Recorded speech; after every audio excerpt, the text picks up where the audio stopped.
আসসালামু আলাইকুম প্রিয় চাকরি প্রার্থী ভাই ও বোনেরা। আজকে আমরা আলোচনা করব বাংলাদেশ চা বোর্ড প্রধান কার্যালয়ে একটা নিয়োগ বিজ্ঞপ্তি প্রকাশ করেছে। আমরা সেই নিয়োগ বিজ্ঞপ্তি নিয়ে বিস্তারিতভাবে আলোচনা করার চেষ্টা করব। তো দেখেন বিজ্ঞপ্তিটা তারা কি বলছে। বাণিজ্য মন্ত্রণালয়ের তারিখে এবং স্মারকীয় ছাড়পত্রের পরিপ্রেক্ষিতে বাংলাদেশের চা বোর্ড এবং বাংলাদেশ চা বোর্ডের নিয়ন্ত্রণাধীন বাংলাদেশ চা গবেষণা ইনস্টিটিউট বিটিআরআই ও প্রকল্প উন্নয়ন ইউনিট পিডিইউ এর নিম্নবর্ণিত শূন্য পদে অস্থায়ী ভিত্তিতে জনবল নিয়োগের জন্য প্রকৃত বাংলাদেশের নাগরিকদের নিকট হতে তারা দরখাস্ত আহ্বান করতেছে। এখানে 9টি পদে যারা লোক নেবে। প্রথম নাম্বার যে পদ সার্ভেয়ার পিডিইউ বাংলাদেশ চা বোর্ড শ্রীমঙ্গল মৌলভীবাজার, এখানে তারা 2 জন লোক নেবে এবং এই পদে যদি আপনি আবেদন করতে চান তাহলে আপনাকে অবশ্যই মাধ্যমিক স্কুল সার্টিফিকেট পরীক্ষা পাস ও তৎস সার্ভে ফাইনাল পরীক্ষা পাস অভিজ্ঞতা সম্পন্ন প্রার্থীদেরকে তারা অগ্রাধিকার প্রদান করবে। 2 নম্বরে যে পদ স্টোর কিপার, এই স্টোর কিপার পদে তারা 1 জন লোক নেবে পিডিইউ বাংলাদেশ চা বোর্ড শ্রীমঙ্গল মৌলভীবাজার এবং এই পদে শিক্ষাগত যোগ্যতা স্নাতক ডিগ্রি সহ বৈজ্ঞানিক যন্ত্রপাতি প্রকৌশলী দ্রব্যাদি ও সাধারণ স্টোর রক্ষণাবেক্ষণ অভিজ্ঞতার প্রয়োজন হবে। 3 নম্বরে যে পদ হিসাব সহকারী, এখানে 3 জন লোক নেবে 16তম গ্রেডে স্নাতক ডিগ্রি অথবা দ্বিতীয় বিভাগে উচ্চ মাধ্যমিক সার্টিফিকেট পরীক্ষা উত্তীর্ণ হলে আপনি এই পদে আবেদন করতে পারবেন এবং হাতের লেখা যাদের সুন্দর তাদেরকে এখানে অগ্রাধিকার দেওয়া হবে। 4 নম্বর যে পদ বাংলাদেশ অফিস সহকারী কাম কম্পিউটার অপারেটর, এখানে 16তম গ্রেডে 22 জন লোক নেবে। বাংলা ও ইংরেজি টাইপিং এর যথাক্রমে গতি থাকতে হবে 15 ও 20 এবং এইচএসসি পাস হতে হবে। 5 নম্বর হচ্ছে পদ গাড়ি চালক, 16তম গ্রেডে 4 জন লোক নেবে। কোনো সরকার অনুমোদিত কোনো প্রতিষ্ঠান হইতে ভারী, হালকা বা মধ্যম ড্রাইভিং লাইসেন্স প্রাপ্ত এবং কোনো সরকারি বা স্বায়ত্তশাসিত অথবা প্রতিষ্ঠিত বাণিজ্যিক প্রতিষ্ঠানে ড্রাইভিং কাজের আপনার অভিজ্ঞতা থাকতে হবে।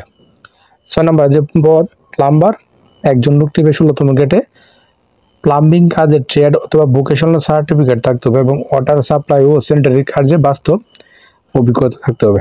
7 নম্বরে যে পদ অফিস সহায়ক 20তম গ্রেড 11 জন লোক নেবে। 8ম শ্রেণী পাস হলে আপনি আবেদন করতে পারেন এবং সুস্বাস্থ্যের অধিকারী হতে হবে। তারপরে হচ্ছে 8 নম্বরে কি নিরাপত্তা প্রহরী, 2 জন লোক নেবে 16তম গ্রেডে 8ম শ্রেণী অবশ্যই পাস হতে হবে এবং সুস্বাস্থ্যের অধিকারী হতে হবে এবং সামরিক বাহিনীর অবসরপ্রাপ্ত সিপাহী পদের কর্মচারীদের তারা এখানে অগ্রাধিকার প্রদান করবে। 9 নম্বরে যে পদ পরিচ্ছন্নতা কর্মী, 2 জন লোক নেবে 8ম শ্রেণী পাস হলে আপনি আবেদন করতে পারবেন এবং অভিজ্ঞ যারা আছে এবং সুস্বাস্থ্যের অধিকারী যারা আছে তাদেরকে এখানে অগ্রাধিকার প্রদান করা হবে। এই পদগুলোতে আবেদন করতে গেলে আপনার কিছু শর্তগুলি মানতে হবে। শর্ত কি? চাকরির আবেদন ফর্ম বাংলাদেশ চা বোর্ড ওয়েবসাইট দেওয়া আছে tboard.gov.bd, এই ওয়েবসাইটে আপনারা পেয়ে যাবেন এবং প্রার্থীদের চাকরি নির্ধারিত আবেদন ফর্মের নির্দেশ অনুযায়ী প্রয়োজনীয় তথ্য উপাত্ত প্রদান করতে হবে। অসম্পূর্ণ তথ্য সম্বলিত আবেদনপত্র তারা বাতিল বলে গণ্য করবে এবং আবেদনের সাথে সংযুক্ত কোনো কিছুই ফেরতযোগ্য নয়।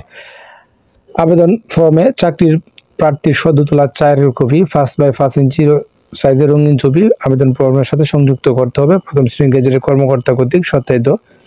তৎমধ্যে 1 কপি ছবি আবেদনের যথাক্রমে ফর্মে নির্ধারিত স্থানে আটা দিয়ে এবং অবশ্য 3 কপি স্ট্যাম্পল করে যুক্ত করতে হবে এবং সচিব বাংলাদেশ চা বোর্ড চট্টগ্রামের অনুকূলে 1 থেকে 6 নং কর্মী পদের জন্য 200 টাকা এবং 7 থেকে 9 নং পদের জন্য 100 টাকা মূল্যের ব্যাংক ড্রাফট বা পে অর্ডার অপেরযোগ্য আবেদনপত্রের সঙ্গে সংযুক্ত করতে হবে এবং ব্যাংক ড্রাফট বা পে অর্ডারের নম্বর, তারিখ, তা ইস্যুকৃত ব্যাংক শাখার নাম আবেদন ফর্মে উল্লেখ করতে হবে।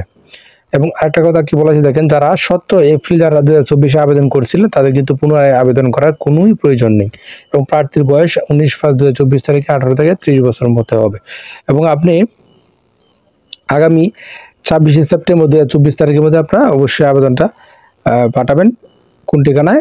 চাকরির আবেদন সচিব বাংলাদেশ চা বোর্ড প্রধান কার্যালয় 171-172 বাইজিৎ বুস্তামি সড়ক নাসিরাবাদ চট্টগ্রাম 210 ঠিকানায় আপনাকে অফিস চলাকালীন অবশ্যই আপনি আবেদনটা করবেন এবং উক্ত তারিখের পর কোনো আবেদনপত্র তারা গ্রহণ করবেন না এবং আপনাকে আবেদনকারীর নাম, আবেদনপত্র উল্লিখিত বর্তমান ঠিকানা লিপিবদ্ধ করে 10 টাকা ডাকটিকিট সম্বলিত 10 ইঞ্চি বাই 4.5 ইঞ্চি মাপের একটি ফেরত কাম অবশ্যই সংযুক্ত করতে হবে। আর এই শর্তাবলী সম্পর্কে আপনারা ভালোভাবে জানবেন, জেনে বুঝে শুনে অবশ্যই নিজ দায়িত্বে আবেদনটা করে ফেলবেন। আর প্রতিদিন চাকরির খবরাখবর পেতে আমার চ্যানেল এবং পেজটার সঙ্গেই থাকবেন। ধন্যবাদ সবাইকে।